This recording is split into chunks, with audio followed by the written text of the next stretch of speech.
There are religious stories that are weird in a way that's just fun. They're carnival weird or tabloid weird. And then there are religious stories that are weird in a way that tells us something uncomfortable about a whole society. And Joanna Southcott is the second kind, because this is not just a prophetess did a prophecy and everyone laughed or ignored it. This is a story about England in the age of Napoleon that's full of anxiety, and it's about authority and women's voices, and it's about who speaks for God.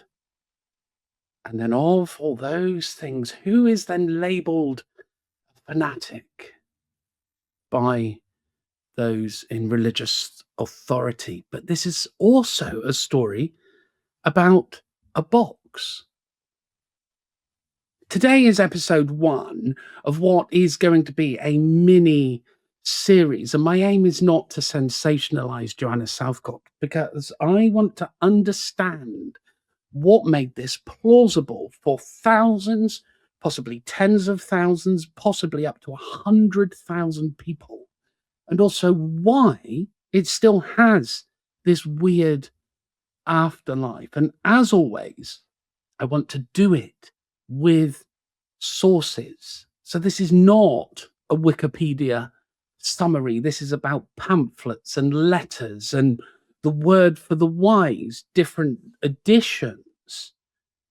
And it's about the replies to critics and what critics have to say, and the trials and the seals and newspaper reports and this whole strange ecosystem of print. Now, let's show you the most famous artifact of Joanna Southcott. It is the seal. And if you're watching on YouTube, then I've just put on the screen an image, and it looks a bit like a certificate or a kind of religious receipt, and it has Joanna Southcott's seal at the top with decorative flourishes, and then the promise that the sealed of the Lord, the elect precious, and then the line that punches you, which is to be made heirs of God and joint heirs with Jesus Christ. And then we have her signature and a date, and you can find these on the internet. And this is the genius and the danger of the Southcottians and Joanna Southcott in one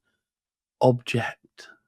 But I want to think about the object itself. It's small and tangible and personal, and it says, "This is for you," and that you can hold your salvation in your hand. So this is episode 1, as I've said, and it's really, the hope is to do 3 things. First of all, I want us to meet Joanna before the national circus that surrounded her. So it's Devon and working life and this low instrument claim. And then I want to think about the late-Georgian sort of pressure cooker that makes a voice like hers possible. And then we watch how she operates. So we're not going to look at just what she says, but we'll think of Joanna as a publisher and her paper world with pamphlets and letters and then revisions and replies, and the way she aims to build authority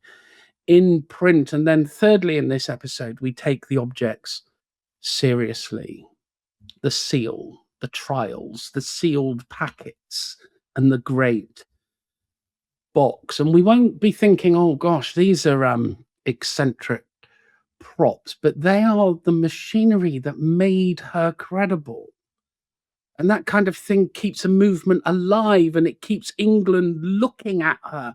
And it does that long after the woman herself is gone. So let's start where Joanna, I think, would want us to start, because she was born in Devon in 1750. Near, I think it's Ottery St Mary, which, as far as I know, is only the thing I really know about it is the garden centre, which is a really nice, if you're driving up and down the A30, is a nice place to stop. So she was born in Devon in 1750. That is rural England. She was part of this working rural life. She's not a university woman, and she's not in a clerical household, and she becomes as later followers love to tell us, that a low instrument, and it is that lowliness is not an accident in the whole mythology. It is the whole point, because the movement, the Southcottian movement, repeatedly argues something like this: that God does not choose the impressive people, because the impressive people would turn it into a game that's all about status. But the God chooses the small to bring down the pride of the learned. And if you hear echoes of biblical themes there, that's because the movement itself is deliberately leaning into them. It's the theology of the manger, and not in a later Victorian Christmas card sentimental way, but in the sharp way that God does not arrive in the palace and does not ask permission from the right men before he comes. Now, whatever you think of Joanna's claims, we have to sort of grasp the emotional logic, because England is full of upheaval. There's revolution in France, and there's war. There's therefore economic pressure, and there's religious argument absolutely everywhere.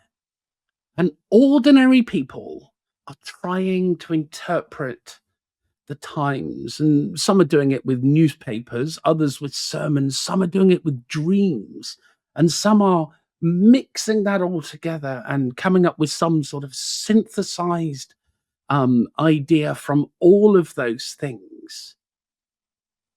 The late 18th century is a world where prophecy culture is alive.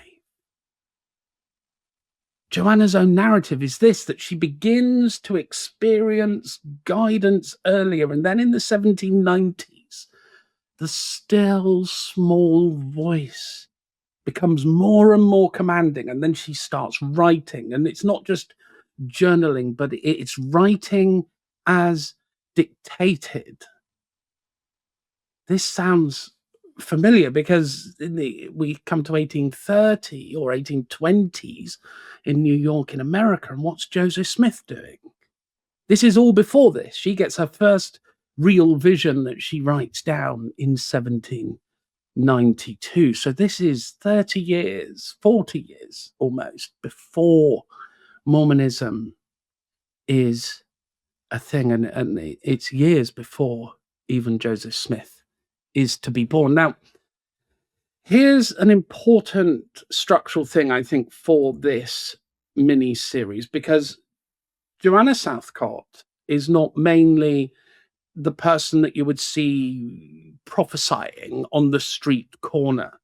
She's actually a publisher, because she builds this paper world, which is great for us because it means that documents exist that we can look back on, and she produces books and pamphlets at an absolute astonishing rate, and then she writes letters and interacts with people, and she answers critics, and then she interprets scripture, and she argues with Calvinists, which, as we know, they can be argued with.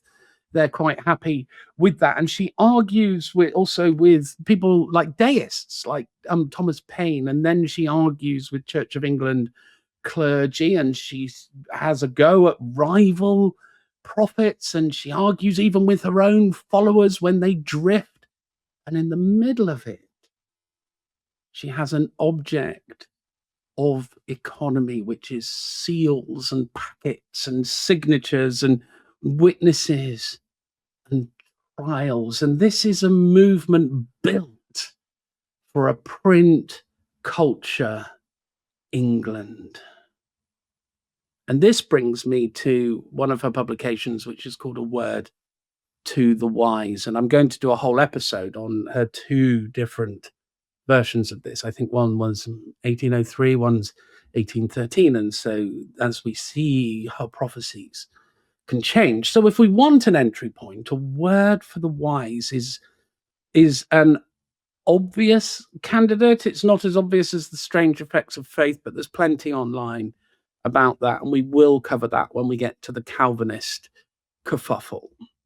Joanna and her circle present a word for the wise as kind of a accessible summary, and in some accounts, also as something offered freely so that the poor aren't excluded. And I think I like that because it positions the movement itself as moral, and it's not just mercenary. It's not only come and buy your salvation, but it is a message for the nation.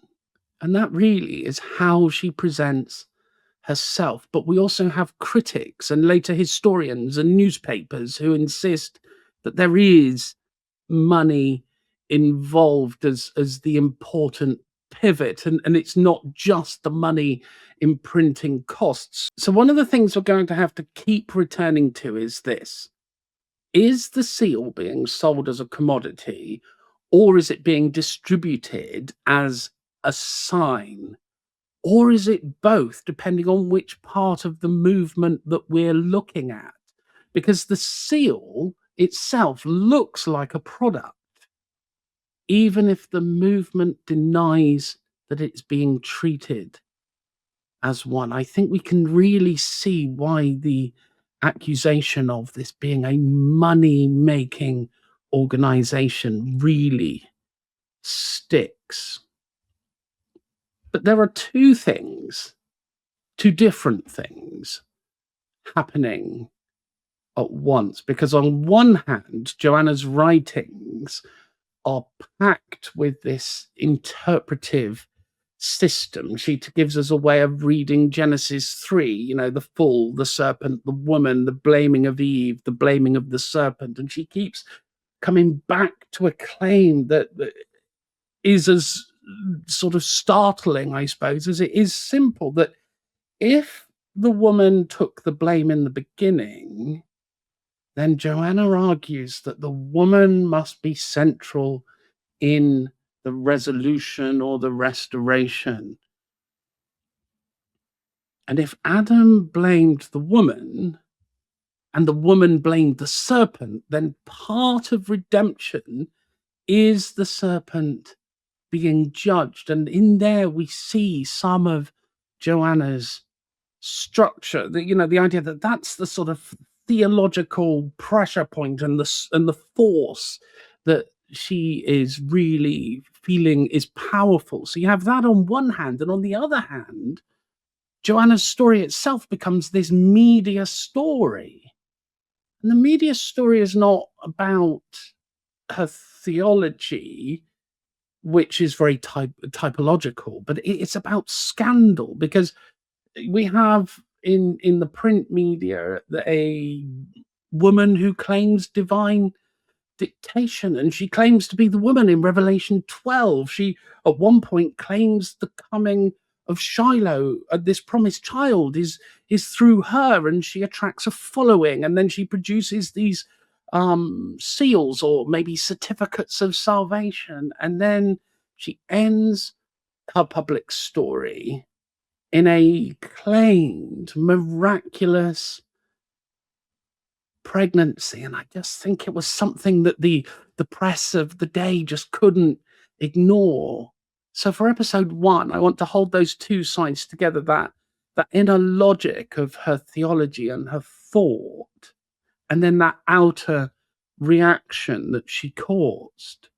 Let's talk about the trials, because I think this is one of the most fascinating parts. Because unlike later movements, Joanna and her supporters do not just ask to be believed. They stage these sort of verification rituals. There are sealed packets of writing which are dated and witnessed and stored and then later opened for examination. And then there are formal gatherings which they describe as trials or panels and juries and public notices and 7 days. It's all, that kind of thing. And whatever we think about the claims, it is a serious attempt to answer an obvious challenge. And that is, how do we know that you didn't write this afterwards? And the answer is that we couldn't. We couldn't have written it afterwards. They couldn't have been written afterwards because we sealed it, and we can show you what was sealed and when. And maybe this feels like a magician's parlor trick, but this is an early modern technique of credibility. It's not scientific in the modern sense, but it also isn't nothing. It is something. There is something procedural in it, and it does something else. It creates a community. Because if you're one of the witnesses or the judges or even just one of the people in the room, you're no longer just a passive reader. You are a participant. You are part of the story. You have a stake in it because you have an experience of being there when this envelope was opened. And that is so powerful. There is also a character type that keeps appearing in the Southcott world. It is the reluctant clergy. It's the minister who takes an interest, then backs away because of the public ridicule, or it's the minister who refuses to engage at all, and that refusal becomes part of her prophecy narrative. She says things like, the bishops will not come until the time of danger, and the others will stir them up, and the great and learned will send for the writings. So there is this idea that she's always trying to get these learned men to latch onto her, and she doesn't. This is one of the things she isn't very successful at, although when we get to South Somerset and the Reverend Dr. Robert Hoadley Ash, we will see that she did manage to attract that learned gentleman. But this idea of the learned not coming to her for those two reasons, and within that, you want to note that this is happening sort of inside Anglicanism, right? She's trying to get the bishops and she's trying to get the clergy, the Anglican clergy, to be part of her prophetic, to agree with her prophetic writings. And that brings us to this great box. Because the box isn't just somewhere to put something. It is used by Joanna as a prophecy device. And in that sense, the box functions like a time capsule of authority. It says that inside it, the proof exists, but it's not for now. It is for the time of great crisis. It's for a moment when the nation is desperate enough to take this wooden box seriously. And it's for that moment when the church is forced to look because all other options had failed. And this makes it so durable. It was to be opened in front of the bishops. But this box also creates a story that can never be falsified in any ordinary way, because as long as the box is locked and closed, then the contents have to be imagined. And as long as the box is closed, for as long as that is the case, it can never disappoint. It can always be believed that it contains the key for all. It can always at that moment still contain the missing proof or the missing plan or the missing explanation. A sealed authority seems to me that is always more perfect than the one that's been opened. So if you look at later retellings, you get this strange pattern. There are fake boxes and rumors, and there are public attempts to open a box that turns out to contain nonsense, and then it becomes a joke. And then believers respond, that was not the real box. The real box is heavier, is elsewhere, is guarded by someone, and the real box will only be opened under the right condition. And then the story continues. Now, I don't want to mock that. I'm not even here really to debunk it, because the interesting question to me is not, was Joanna correct? The more interesting question is, what does Joanna Southcott reveal about English religion in the late 18th and the early 19th century? And how do movements build credibility when they are rejected by religion's official gatekeepers? And that brings us to the point as to why different editions of the same book, of the same prophecies, are important, and why she writes letters, and why she replies to her critics. And that's why I'm interested in comparing the first and the third edition of A Word to the Wise, because changes across editions tell us what the movement thinks it needs to clarify and what else it thinks it needs to defend that maybe it didn't need to defend earlier, and then what it actually needs to emphasize as time passes. And if you watch the Mormon series and the ones about Moroni and All American Prophet and the the four accounts of the first vision, then you'll see that emphasis can change within these movements. And there are similarities between Southcott and Joseph Smith. But that's also, I think, why I want to include what is probably quite an obscure section, because Samuel Lane from Yeovil writes a pamphlet against Robert Hoadley Ash, the curate in Crewkerne. And then in answers to Thomas Paine, Joanna Southcott replies very briefly, very dismissively, to Samuel Lane. And I want to do that because it puts Joanna in direct contact with other theological streams of her time. We live in a time today where it doesn't seem quite like this. We're always guarded, often guarded against interacting with sections of that call themselves Christian that we don't find very comfortable, or that we don't think are quite right, or even that we think are completely wrong. But this late 18th and early 19th century, it was a bit of there was religion fighting in the public square for authority. And one of the things they had to do was they had to interact with each other. So you couldn't just prophesy or hold your doctrine or talk about predestination or election or Calvinism in a vacuum.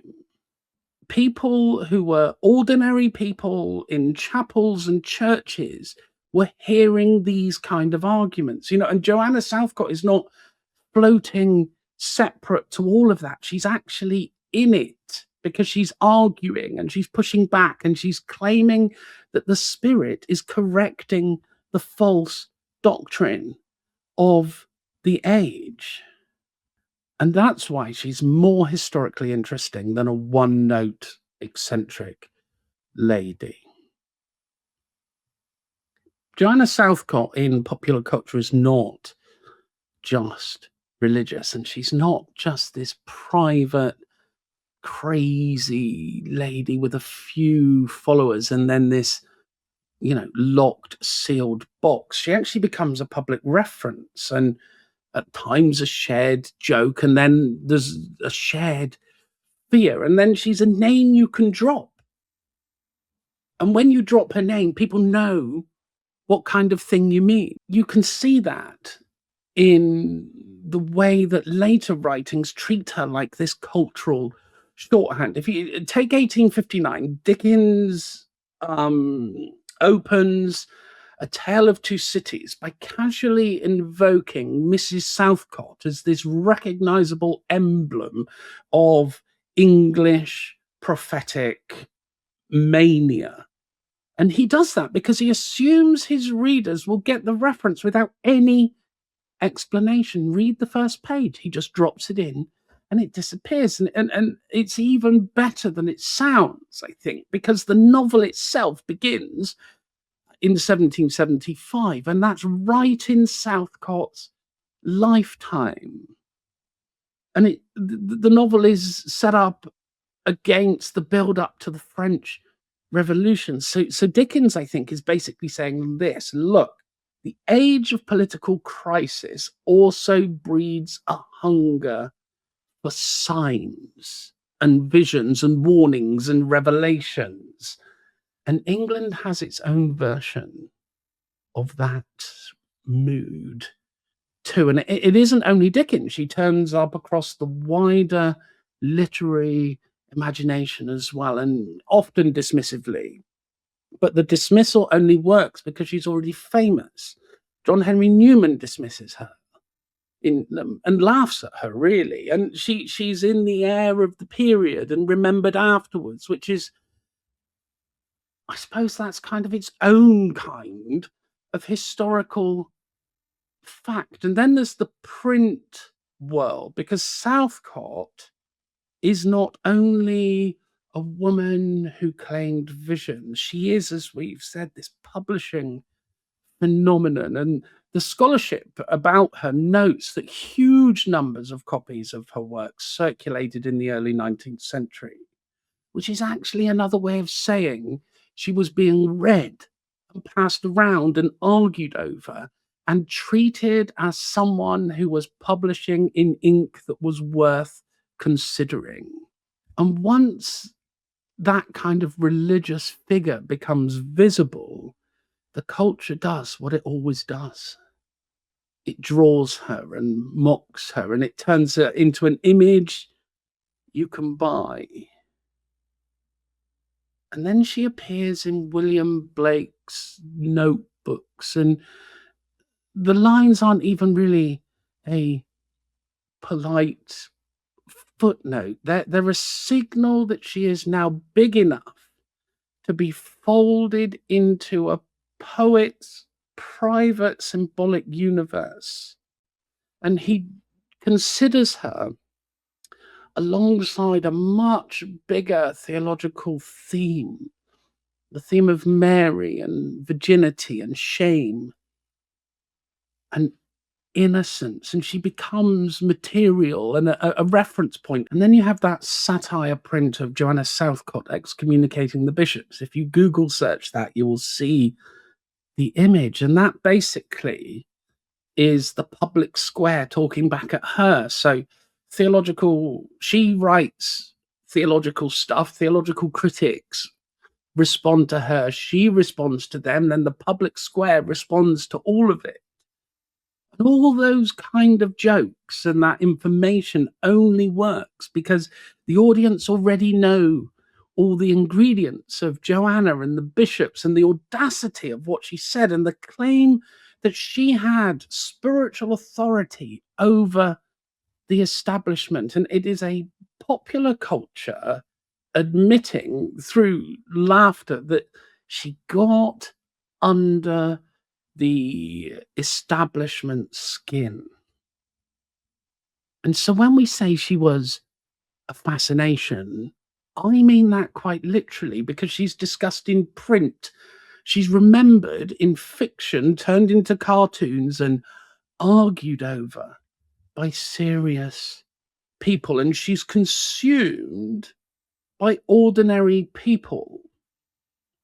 And these ordinary people may not have read 10 pamphlets, but they still have heard her name, because not everyone believed her, but it's because England could not quite decide whether she was comedy, whether she was a threat or warning or even a sign. And I think when society cannot decide what something or someone is, then it keeps looking. And this is why in this series I'm not interested in treating her at all like a freak show, but I am interested in what the fascination about her reveals about the culture that produced her. So before we close episode 1, here is the arc of what I hope to be doing next. The mini series is basically a slow zoom in to Joanna Southcott. We start with the air that she's breathing, that late Georgian apocalyptic mood, that time where ordinary people read the Bible and the newspaper like they belong on the same page. It's looking at the signs of the times, and that mood is not medieval, it's actually post Enlightenment, because the Enlightenment doesn't just produce skeptics, it also produced readers. It produced people trained to think, and to think things like, I can judge, I can weigh evidence, and I am allowed to interpret. And alongside that, we get evangelical individualism, that Protestant habit of the private conscience, and that idea that the Bible is not just for clergy, it is for you as well as an individual. So episode 2 will set that atmosphere properly. It's never going to be the end is nigh, but I want to us to understand the sense that history was believed to be coming to a climax. And once we see that, then Joanna herself becomes much more readable. She's not automatically believable, but she is legible. And then after that, we start to zoom in. We'll look at texts and edits and arguments and public controversies, including the South Somerset dispute, because it shows that this isn't just a London rumour, it's in parish life, and it's also in my parish life too, because it's Yeovil and Crewker, and it's Samuel Lane and Robert Hoadley Ash. And just to say, this is how I found Joanna Southcott. It was not through a big London history, but it all started with research into the Victorian drains and sewage of Yeovil. Now, I will tell that story when we get to it. And after all of that, we will follow what happens when prophecy tries to become proof. And I want to do all of this with the idea that this can help us understand prophetic movements, millenarian movements, certain forms of evangelicalism, maybe a little bit of dispensational premillennialism. It all helps us understand different movements. And the way that Joanna tries to prove prophecy is through seals, trials, witnesses, the sealed box, and then the Shiloh claim, and on the whole frenzy around that. So we're probably, I think my latest count is 8 episodes by the time we finish. But it is not a freak show. It is a case study of how modern England produced and produces religious certainty, how it then tries to laugh it away and then realizes that it has built a story that will not die. Now, I just want to pop back to the seal for a moment, because I want to end where we began. The seal isn't just a document, it's a claim about salvation and authority and the future. It's a parallel spiritual organization running alongside the established one. And if we only laugh, then we miss what it's actually trying to show us. Joanna Southcott is not just a curiosity. She is one of the Georgian lenses that we should look through. And once you look through it, you start seeing all sorts of things in English religious culture that just won't go away. well, at least not really go away. God bless.